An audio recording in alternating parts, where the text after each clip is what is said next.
Bom, meus amigos, vamos lá então, dando conta aqui a esse capítulo do Livro dos Espíritos, capítulo 8, que fala sobre a emancipação da alma. Nós hoje vamos falar, já falamos de sonhos, de sono, hoje nós vamos falar das visitas espíritas entre os vivos, né? Será que nós que estamos aqui encarnados podemos, no estado de sono, como espíritos, nos encontrarmos, visitarmos uns aos outros? E aí, Kardec, então, colocou esse capítulo, né, esse item aqui, para nos esclarecer a respeito disso, da emancipação da alma nesse sentido, né? Boa noite, Denise, querida, seja muito bem-vinda. Então, na questão 413, Kardec pergunta assim: do princípio de emancipação da alma durante o sono, parece resultar que temos, simultaneamente, duas existências: a do corpo, que nos dá a vida de relação exterior, e a da alma, que nos dá a vida de relação oculta. É isso exato? Quer dizer, no momento em que nos emancipamos, nós ficamos com duas vidas: a vida do corpo, que continua lá vivo, ele não morre, apenas o espírito se afasta, se emancipa, mas continua ligado lá pelo fio de prata, pelo cordão prateado, lá o cordão fluídico, o nome que queiram dar, e a vida espiritual. E aí a resposta para nós. Aí Kardec pergunta: isso é certo? Né? Tá exato? É assim mesmo?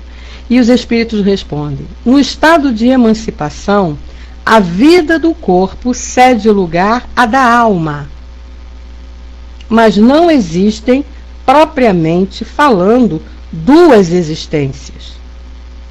São antes duas fases da mesma existência, porque o homem não vive de maneira dupla.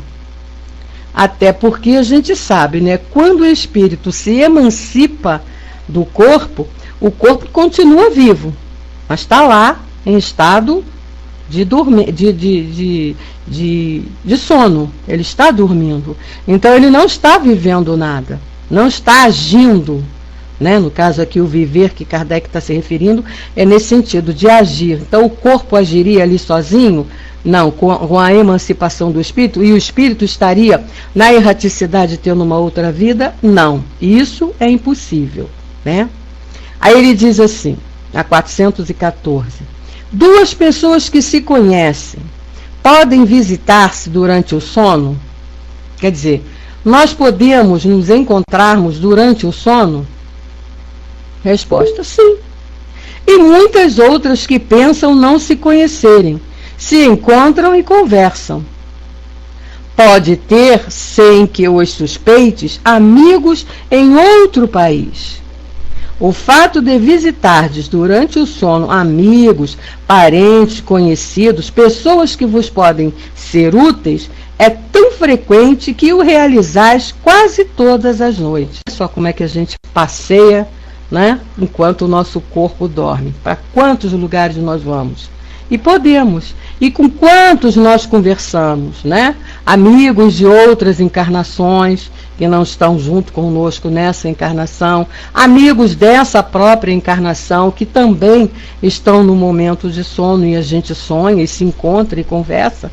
E muitas das vezes a gente até se lembra no dia seguinte, né? Sonhei com fulano, sonhei com um amigo, sonhei com um irmão, sonhei com um primo, sonhei com um vizinho, ou até com pessoas desconhecidas da nossa vida atual, mas que conhecemos da erraticidade. Então, isso é uma coisa comum, pode acontecer mesmo, nos encontrarmos com os nossos entes, amigos, parentes, queridos, durante o sono, mesmo quando eles ainda estando encarnados. Aí Kardec pergunta: qual pode ser a utilidade dessas visitas noturnas se não as recordamos? Né? E quando nós não lembramos dessas visitas, né? Sonhei, eu encontrei com alguém durante o sonho, mas eu não desse sonho. Qual a utilidade disso então? Aí os espíritos respondem: ordinariamente, ao despertar, resta uma intuição que é quase sempre a origem de certas ideias que surgem espontaneamente, sem que se possa explicá-las. E não são mais do que as ideias auridas naqueles colóquios, não é? Quantas vezes, eu sempre falo isso, quantas vezes a gente está assim, numa dificuldade de ver alguma coisa, numa dificuldade com um problema muito sério para resolver, e aí a gente vai dormir. Gente, está sem som? Alô? Não tem som, não? Ah, então só a Carmen e o Negrão que estão sem som. Então a gente vai dormir, não é? O que acontece? No dia seguinte, não lembramos se sonhamos, se encontramos com alguém, nem nada. Mas a solução daquele problema do dia anterior, que a gente não tinha ainda, de repente, de um estalo, ela surge na nossa mente. E aí a gente resolve lá a situação e fica tudo tranquilo. Muito bem. E a gente ainda fala assim, meu Deus, mas como é que eu não vi isso aqui antes, né? A solução estava aqui, fácil de resolver, e eu não tinha percebido, porque não tínhamos sido alertados. Então, muitas das vezes, a gente se encontra com essas pessoas, conversamos, trocamos ideias, e às vezes questionamos, perguntamos sobre alguma dificuldade, algum problema que a gente está passando, e a pessoa nos orienta, né? É muito mais fácil alguém com problema nos orientar do que a gente ficar ali queimando a cabeça. No dia seguinte, a gente não se lembra com quem conversou, com quem trocou ideia, quem nos ensinou, mas o ensinamento fica. Aí é como ele diz aqui, ó, resta uma intuição. E na hora que é necessária, essa intuição entra em prática. E a gente vai e age. É por aí, né? Kardec então pergunta na 416. O homem pode provocar voluntariamente as visitas espíritas? Pode, por exemplo, dizer ao adormecer: esta noite quero encontrar-me em espírito com tal pessoa, falar-lhe e dizer-lhe tal coisa. Será que isso pode acontecer, não é? Será que a gente vai dormir e pode querer e ir se encontrar com alguém? Aí Kardec nos esclarece. Eis o que se passa. Kardec não, os espíritos, né? Eis o que se passa. O homem dorme, seu espírito desperta. E o que o homem havia resolvido, o espírito está, muitas vezes, bem longe de o seguir. Porque a vida do homem interessa pouco ao espírito, quando ele se liberta da matéria. Isto para os homens já bastante elevados, pois os outros passam de maneira inteiramente diversa a sua existência espiritual. Entregam-se às suas paixões ou permanecem em inatividade. Pode acontecer, portanto, que, segundo o motivo assim proposto, o espírito vá visitar as pessoas que deseja. Mas o fato de o haver desejado quando em vigília não é razão para que o faça. Então, o fato da gente dormir pensando em querer se encontrar com alguém, a não ser que esse encontro vai ser útil para o espírito, se é um encontro que será útil para o espírito, esse encontro vai ser. Agora, se é tipo o encontro para atender às paixões da matéria, o espírito não está preocupado com isso. Então é como se o espírito pensasse assim, não, isso aí é vontade do corpo, não é a vontade que é necessária, então não se realiza. Está bem claro aqui, ó. Pode acontecer, portanto, que segundo o motivo assim proposto, o espírito vá visitar pessoas que deseja. Mas o fato de o haver desejado, quando estava em vigília, não é razão que o faça. Então não significa que vamos dormir pensando em alguém, querendo se encontrar com esse alguém durante o sono, que a gente realmente vá se encontrar. 417. Certo número de espíritos encarnados podem então se reunir e formar uma assembleia? Claro, né, gente? Sem dúvida, é o que os espíritos respondem. Os laços de amizades, antigos ou novos, reúnem, assim, frequentemente, diversos espíritos que se sentem felizes em se encontrar. Então, vamos que a gente já firme, né, uma amizade nessa encarnação. Nós aqui temos uma amizade e nos conhecemos. Quando desencarnarmos, vamos nos encontrar, abraçar, nos beijinhos, felicidade, tal. Muito bem, cada um vai seguir o seu caminho. Cada um vai ter a sua encarnação, vai fazer sua nova reencarnação, para ir atender às necessidades de evolução. E nem sempre vamos estar juntos novamente, né? Nascermos no mesmo lugar, nascermos juntos ou vizinhos. Mas, onde quer que esteja, como a gente leu aqui atrás, né? Até que esteja em outro país, a gente pode se encontrar durante esse período de sono do corpo, né? Basta que a gente queira, que a gente tenha vontade de nos revermos. Então, é como ele faz. Você pode até visitar uma pessoa querida, um amigo de outra vida, né? Em outros países, que estejam até em outros países. Então, isso é possível, sim. E pode até fazer reunião mesmo. Vamos nos reunir, né? Pois é, vamos estudar. Podemos estudar, Negrão, mas o que pode acontecer? Podemos nascer novamente no mesmo país, nascermos aqui. Mas vamos que as necessidades de cada um de nós aqui nos leve para caminhos diferentes.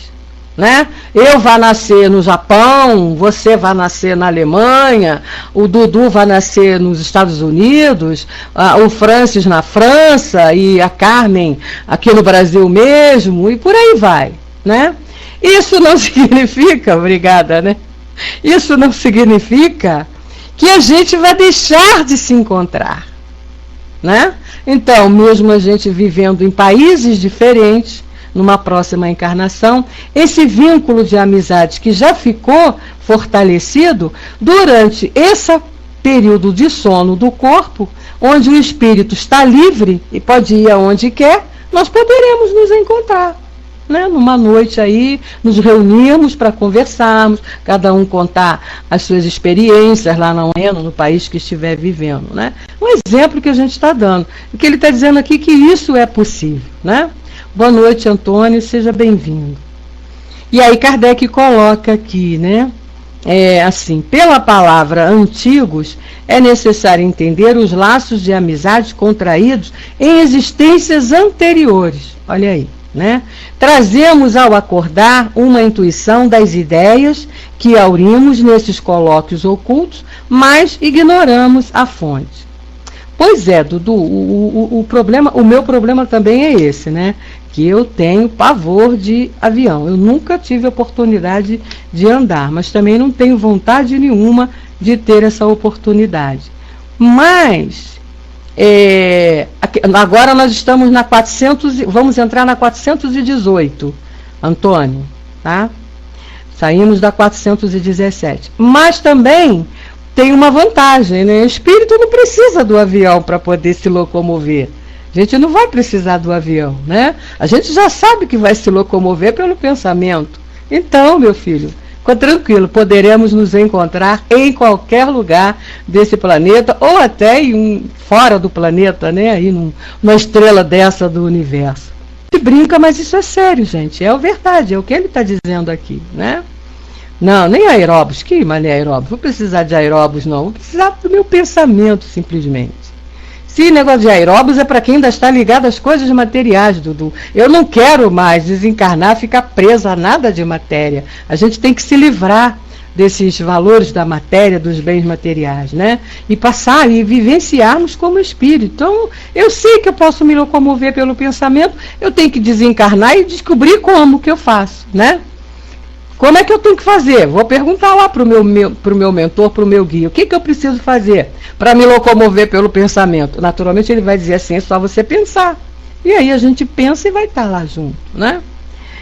Aí na 418 ele pergunta, uma pessoa que julgasse morto um de seus amigos, que na realidade não o estivesse, Poderia encontrar-se com ele em espírito e saber assim que continuava vivo? Poderia, nesse caso, ter uma intuição ao acordar? Então a gente, por exemplo, eu imagino que um amigo que eu já não vejo há muito tempo tenha morrido, né? Uma amiga já tenha morrido. Será que quando eu durmo eu posso me encontrar com esse amigo e verificar que ele ainda não morreu? E ficar sabendo que não morreu? E quando eu acordar eu me lembrar disso, né? Ter essa intuição ao acordar? Os espíritos responderam: como espírito pode certamente vê-lo e saber como está. Se não lhe foi imposto como prova acreditar na morte do amigo, terá um pressentimento de que ele vive, como poderá ter o de sua morte. Então, é claro, você vai se encontrar, você não vai se lembrar que encontrou com ele, né? Mas é aquela tal da intuição que bate, nós vamos ter intuição de que o amigo ou realmente está vivo, ou se ele realmente tiver morrido, nós vamos ter a lembrança, vamos poder lembrar, né? Então tá aí esse capítulo que fala, esse item que fala sobre visitas espíritas entre vivos. O que a gente conclui? Que é uma coisa normal, né? Podemos nos encontrar sim. Então a gente está estudando aqui agora, e quando formos dormir, emancipando do corpo, o corpo ficando, nós podemos nos encontrar aí e continuar estudando mais ainda, né? Isso, Antônio, a gente está falando aqui é desencarnado, né? O espírito desencarnado. Agora, nessa 418 aqui, a gente já está falando mais dos vivos. Não, estamos falando de nós encarnados. E quando nós dormimos, quando o nosso corpo está no estado de sono, o espírito não dorme. Não sei se você é espírita, se você tem esse conhecimento. O espírito não precisa dormir. Então, nesse momento, ele se emancipa. É o capítulo que a gente está estudando aqui, emancipação do espírito. Ele sai do corpo. Ele sai do corpo e vai para onde nós colocamos as nossas ideias, as nossas vontades, né? Então, o assunto era: posso me encontrar com, por exemplo, de uma noite de sono, hoje eu vou dormir, será que eu posso me encontrar com o Dudu, nosso amigo Dudu, moleque aqui da sala, durante a noite de sono? Podemos, posso me encontrar com ele. Vou me lembrar amanhã? Posso me lembrar e posso não lembrar, né? Então, é uma coisa, nesse caso que nós estamos falando aqui, são dos encarnados, visitas entre vivos. Aí agora a gente vai passar para um outro assunto, que é sobre a transmissão oculta do pensamento, né? Posso transmitir meu pensamento? Aí ele diz assim na 419: qual a razão por que a ideia de uma descoberta por ele surge ao mesmo tempo em muitos pontos? Um exemplo mesmo que a gente tem da própria doutrina, não é? A coisa, quando começou a acontecer na França, não foi só na França. Acontecia em outros lugares do globo, em outros países, tanto que Kardec recebia informações, mensagens de vários lugares do mundo para poder fazer lá o seu trabalho da codificação. Então, é isso que ele está perguntando, né? Por quê? Como é que isso acontece, né? Uma determinada descoberta, uma determinada ideia surgir em vários pontos. Aí a resposta: já dissemos que durante o sono os espíritos se comunicam entre si. Pois bem, quando o corpo desperta, o espírito se recorda do que aprendeu e o homem julga ter inventado. Então, passou a noite de sono, se encontrou com outro espírito, trocaram ideias, né? Um passou a informação lá para o outro. No dia seguinte, quando acordam, não se lembram do que aprendeu. Só que ele não vai se lembrar alguém que ensinou aquilo a ele. Então, aquilo vem na mente, né? E ele vai pensar como se fosse ele que tivesse descoberto aquilo ali naquele momento. Aí ele diz: assim, muitos podem encontrar a mesma coisa ao mesmo tempo. Quando dizeis que uma ideia está no ar, fazeis uma figura mais exata do que pensais. Cada um contribui sem o suspeitar para propagá-la. Até porque a gente sabe que o nosso pensamento vai, né? Caminha aí pelas ondas do fluido cósmico universal. E tem esse fato também da gente se encontrar. Nos encontramos, trocamos ideias, e aí cada um vai lá, esse exemplo que a gente estava dando mesmo ainda agora, né? Vamos cada um para um país numa próxima encarnação. E aí um belo dia resolvemos nos encontrar. E nos encontramos e vamos conversar, trocar ideias, trocar experiências, e aquelas experiências, aquele colóquio ali, né, como Kardec diz aqui, aquela conversa ali nós vamos levar. Então cada um vai para um canto depois, volta ao seu país. Já acordando no dia seguinte, vai ter a lembrança do que aprendeu, e aí vai colocar em prática. Só que ele não vai lembrar que assim, não, eu aprendi isso com o meu amigo espiritual que eu me encontrei durante a noite. Não, para ele vai vir como se fosse uma descoberta, a intuição, um estalo, né? Que as pessoas costumam chamar de insight. Aquilo surgiu assim, do nada na minha cabeça, mas a gente sabe que não foi do nada, né? Aí Kardec coloca aqui uma explicaçãozinha. Nosso espírito revela assim muitas vezes a outros espíritos e a nossa revelia aquilo que constitui o objeto das nossas preocupações de vigília, né? O que a gente tenta no estado de vigília até ocultar das pessoas, dos amigos, às vezes algum problema, alguma dor, algum sentimento a gente procura ocultar. Quando nós dormimos, encontramos com outro, a gente não tem como ocultar. E aí vamos conversar mesmo e trocar as ideias, tá? 420. Ele diz assim: os espíritos podem comunicar-se se o corpo estiver completamente acordado? Antes de eu ler a resposta, deixa eu falar uma coisa para vocês. Olha, podem participar aí na área de texto, hein? Podem fazer suas colocações. Aqui não sou eu que falo sozinha, não. Todo mundo tem direito e dever de colaborar aí com o estudo, né? Pois é, eu vou ler a tua pergunta agora, viu, Dudu? Ele diz assim: como posso ter pavor de avião se em vidas passadas deva não ter tido esse meio de locomoção? Pelo menos acho isso, um bloqueio que procuro entendimento. Será que ao voltar eu colidi com algum outro espírito? Não, olha só. Numa outra encarnação o avião ainda não existia, né? Muito bem. Então a tua pergunta é essa. Então como é que você pode ter medo de avião? Você não tem medo do avião, né? Você tem medo da situação que o avião vai te proporcionar, ou seja, a altura. Que você deve ter a problemática, isso, você pode ter a problemática do avião, é que a gente se liga, né? Eu tenho medo do avião, mas o teu medo não é do avião. Se o avião andasse no chão, você andaria no avião tranquilamente. Você não tem medo do avião. Você tem medo da situação, né? De alturas, da altura, de você estar acima, lá no alto. A tua problemática é com a problema da altura, né? Dentro de um lugar completamente fechado, que você não tem para onde correr. Então, o nosso, que eu também tenho isso, né?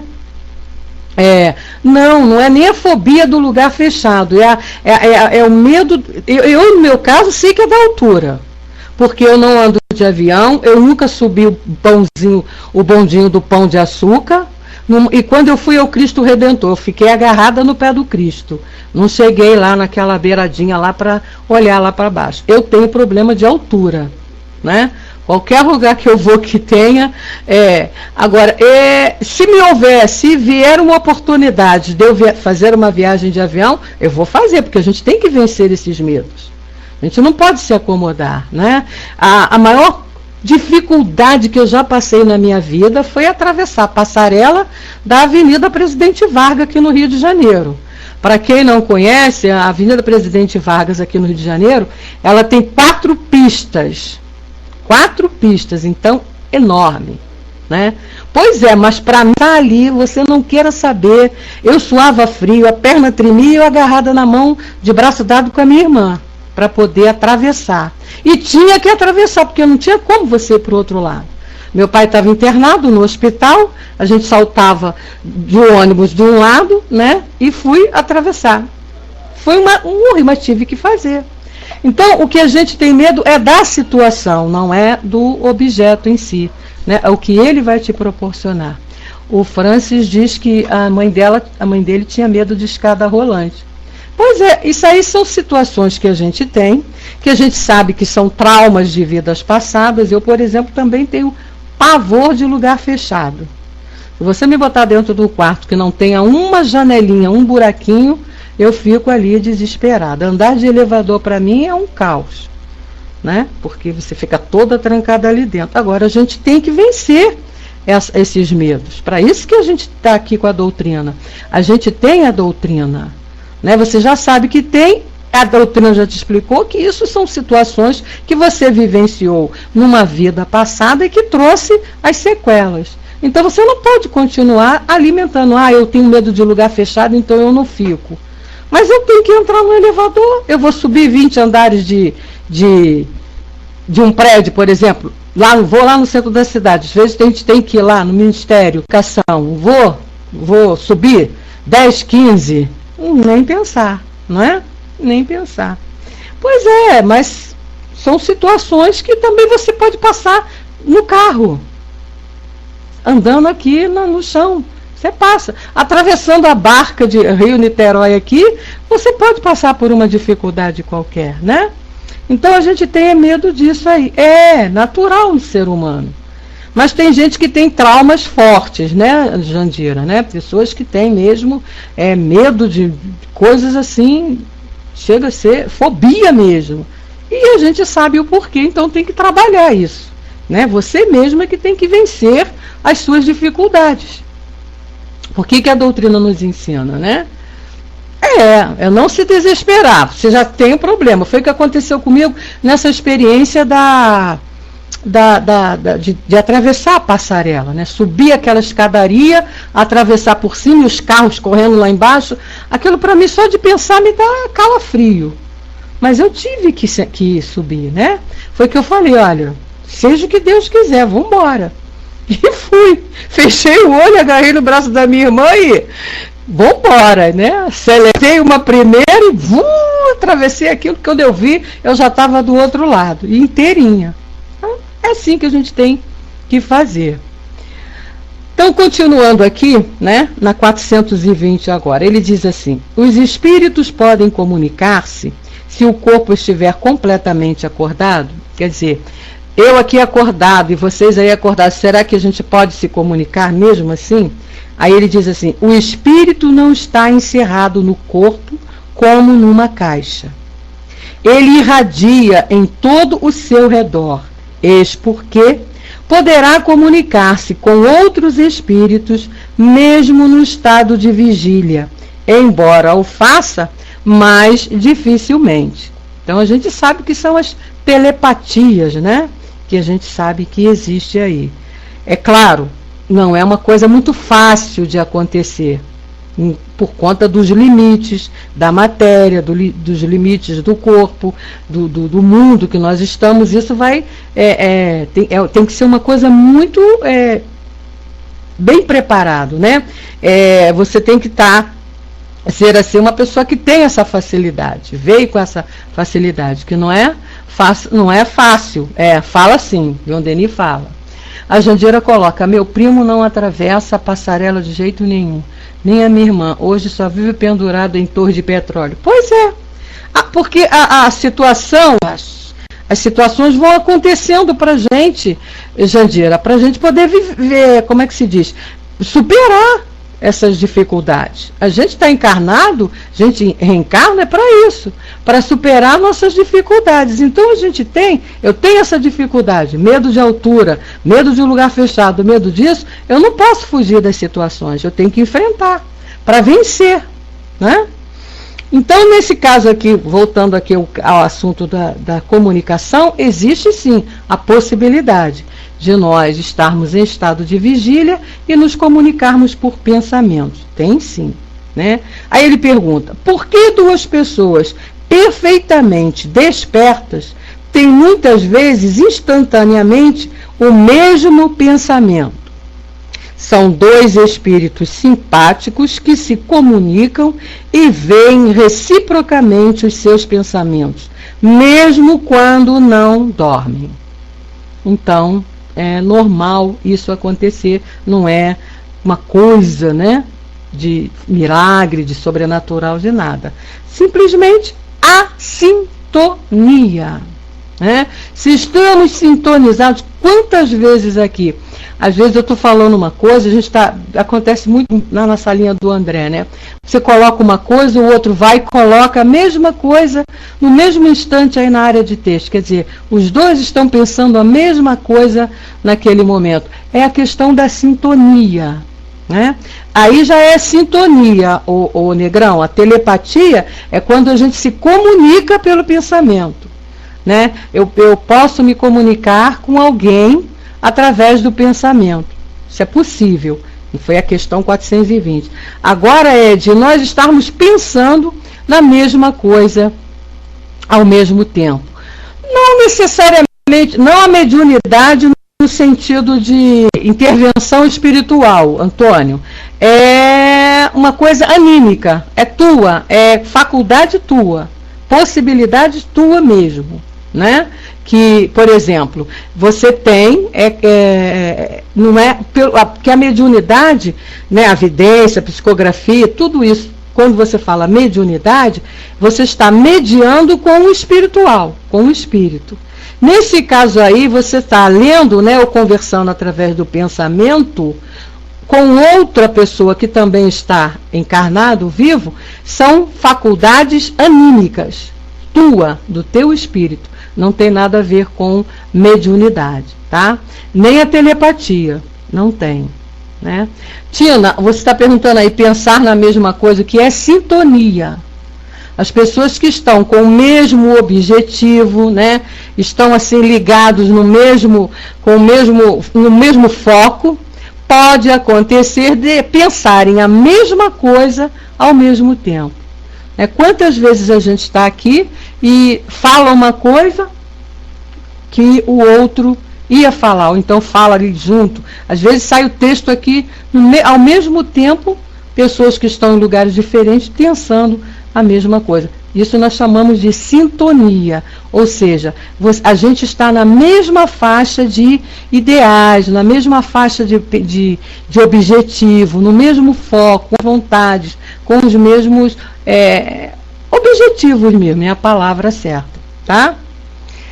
Aí ele diz assim, Kardec, em função disso, né, dessa pensar ao mesmo tempo, ele diz assim, há entre os espíritos afins uma comunicação de pensamento, permitindo que duas pessoas se vejam e se compreendam sem a necessidade dos signos exteriores da linguagem. Quer dizer, só pelo pensamento. Poderia dizer-se que elas falam a linguagem dos espíritos. Então, eu, espírito, me comunicando com o espírito Dudu, tá? Sem interferência do corpo material. É pelo pensamento, porque a gente sabe que o nosso pensamento, ele vai, tudo que você pensa cai no fluido cósmico universal e vai. Então, se eu estiver pensando aqui alguma coisa em relação, desejando alguma coisa para alguém, esse meu desejo vai, o meu pensamento vai lá desejar. A pessoa pode não saber quem é que está pensando nela, não tem mais a ideia, mas vai ter a sensação que o meu pensamento produziu, porque o nosso pensamento se concretiza. A gente costuma dizer que o pensamento, ele é plasmado. Por isso que você tem que ter muito cuidado com o que você pensa. Né? Bom, agora nós vamos entrar em outro assunto também que é bem interessante.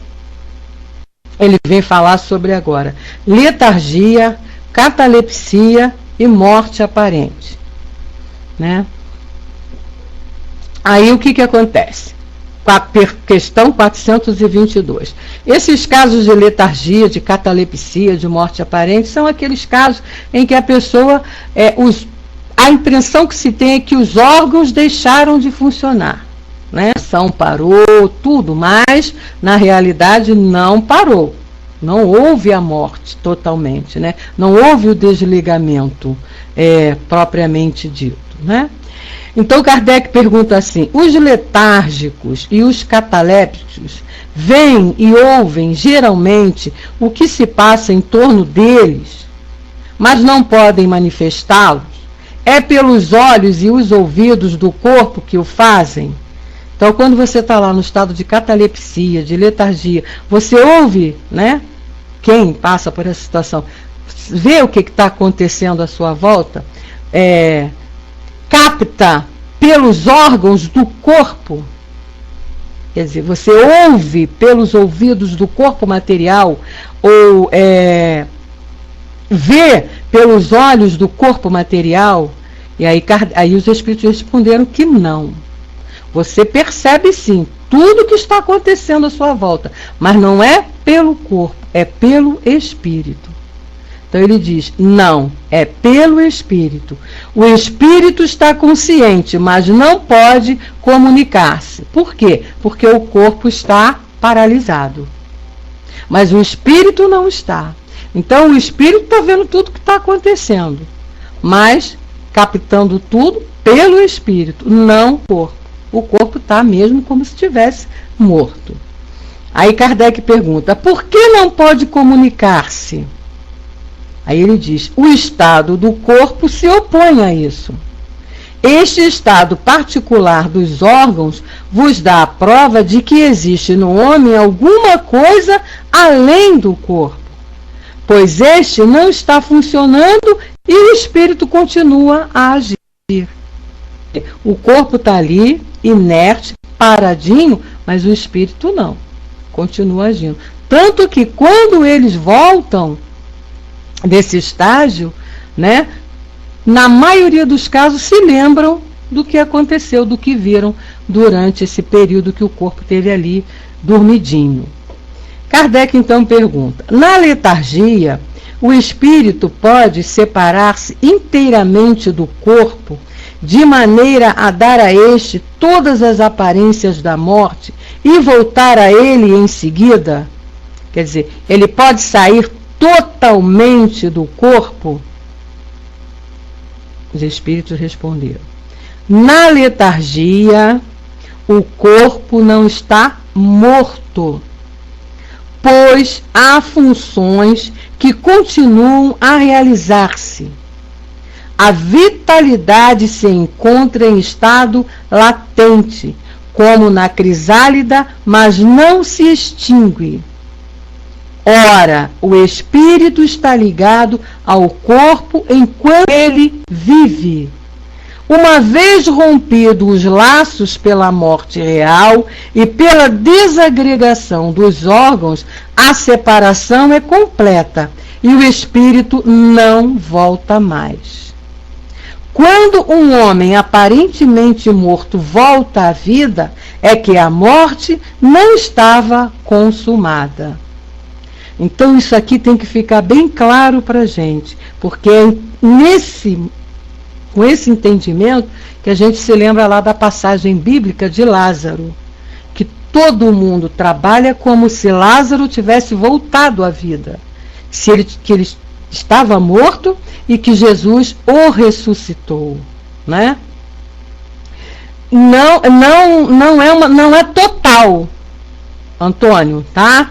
A letargia, você tem um estado assim, o que ele está dizendo aqui, a vitalidade se encontra no estado latente. É como se fosse uma diminuição dessa vitalidade, mas não total. E o espírito, né? Geral sim, das forças vitais, geral. O corpo fica totalmente paradinho, você não escuta nem o coração.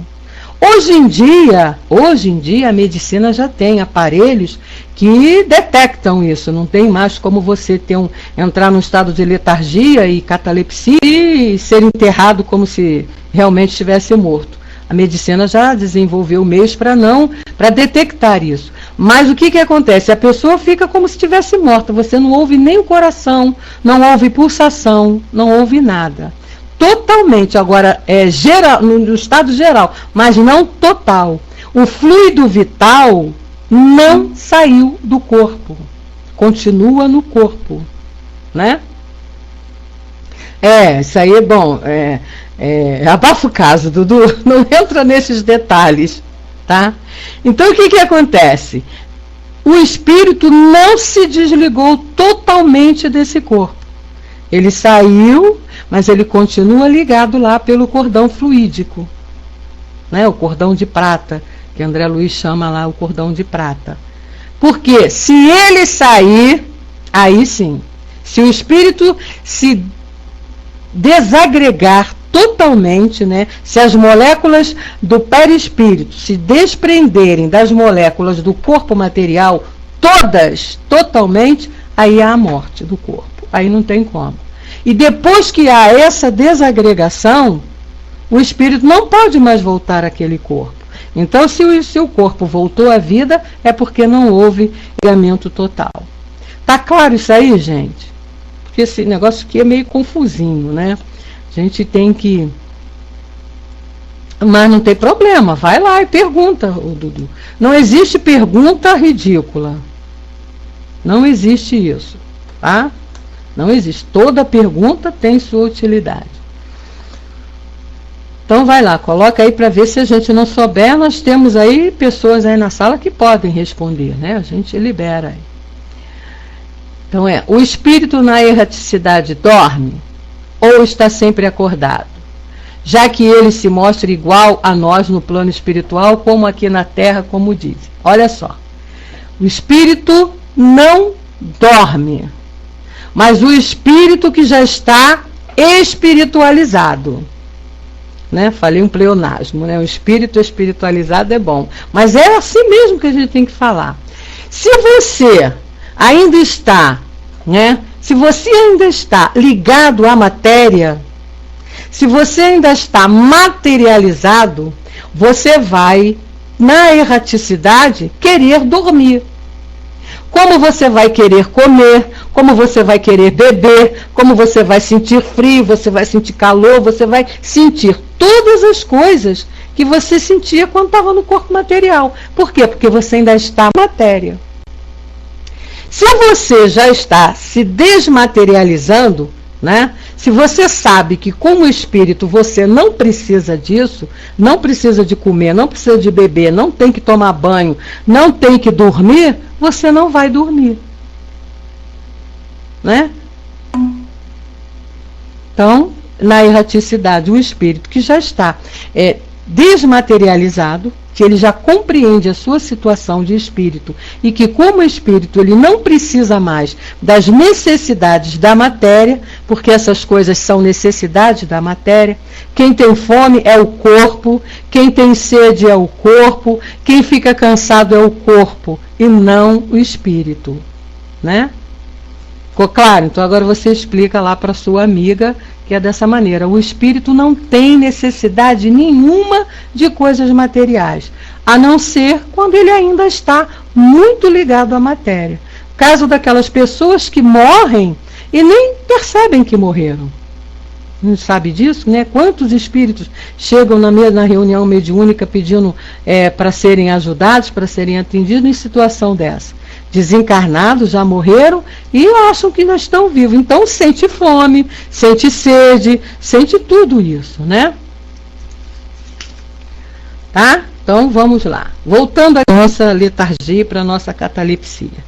Então na 424 ele diz: ficou claro aqui o que é a letargia. Tanto a letargia como a catalepsia, a morte aparente, a situação é essa. Não houve morte. Não houve parada dos órgãos vitais do corpo. Eles estão funcionando mais calmo, paradinho, né? Mas não houve parada total. Parada total, o espírito, quando o espírito sai do corpo. Aí é morte e não tem como voltar.